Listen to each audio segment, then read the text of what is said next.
Hello everyone, అందరికీ happy Dasara. ఒక చిన్న మోరల్ స్టోరీ అండి. ఒక 4వ తరగతి పిల్లవాడు బాలోత్సవాలు జరుగుతున్నాయి, రవీంద్ర భారతిలో డ్రాయింగ్ పోటీలో పార్టిసిపేట్ చేస్తానని వాళ్ళ డాడీతో అన్నాడు.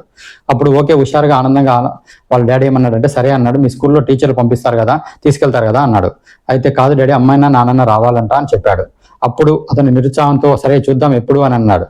అన్నప్పుడు ఆ టైంలో మళ్ళీ ఒక 4 days, ఎన్ని రోజుల తర్వాత అంటే 10 days అన్నాడు. ఆ 10 days తర్వాత అంటే మళ్ళీ 4 days తర్వాత అదే పిల్లోడు అడిగాడు, డాడీ ఈ రోజే నేమ్స్ ఇచ్చేది లాస్ట్ డేట్, నేను వెళ్తాను అంటే, లేదమ్మా నాకు ఆఫీస్ డ్యూటీ ఉంది అని చెప్పి వెళ్తాడు. అలా కొన్ని రోజుల తర్వాతనే తనకిష్టం పెద్ద హీరో సినిమా రిలీజ్ అవుతుంది.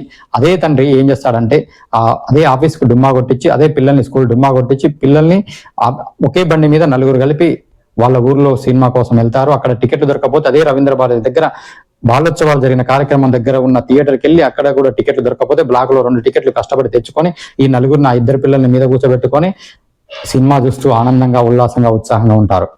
ఆ క్రమంలో బయటికి వచ్చి ఇంటికి వచ్చే క్రమంలో కూడా వాళ్ళు ఏం చేస్తారంటే, ఆ సినిమా గురించి పెద్ద ఘనకార్యంలాగా చాలా బాగుందని ఏదో చెప్పుకుంటూ పోతుంటారు. ఆ హీరో గురించి ఏదో చెప్తూ పోతుంటారు. పోతున్నప్పుడు అసలు ఆ సినిమా పిల్లలు చూడగల సినిమా కూడా పెద్ద కాదు.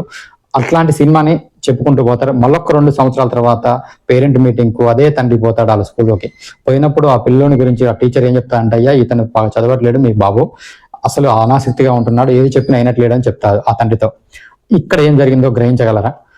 నీకు బాలోత్సవంలో పార్టిసిపేట్ చేసి పిల్లలతో ఆడుతూ పాడుతూ ఎన్నో కొత్త విషయాలు నేర్చుకోవాల్సిన కాడ వాళ్ళ తండ్రి ఆఫీస్కు సెలవు పెట్టకుండా తనకి ఇష్టమైన హీరో గురించి సెలవు పెట్టి ఇంతమంది ఇబ్బంది పెట్టించి ఎక్కడెక్కడో తిరిగి ఎంతో దూరం కూడా ప్రయాణం చేసి సినిమా చూసి ఆ సినిమా ఏదో ఘనకార్యం చేసినట్టుగా ప్రతిరోజు కొన్ని రోజుల దాకా ఆ సినిమా గురించి ఇంట్లో చెప్పుకుంటూ ఉండడం వల్ల ఆ పిల్లవాడికి వాని మదిలో మెలిగిన విషయం ఏంటంటే, చదువు కంటే సినిమా గొప్పదనే విషయం మెలిగింది.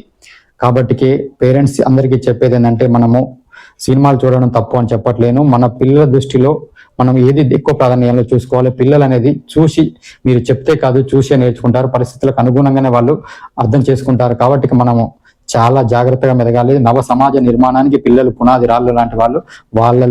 వాళ్ళ మైండ్ లో ఎట్లాంటి ఆలోచనలు పెడితే అలాంటిదే బెటరు. లక్షలు పెట్టి చదివించడం కాదు, లక్షణమైన గుణాలు మనం తెప్పించాలి. Thank you. ఈ వీడియో నచ్చితే లైక్ చేయండి, షేర్ చేయండి.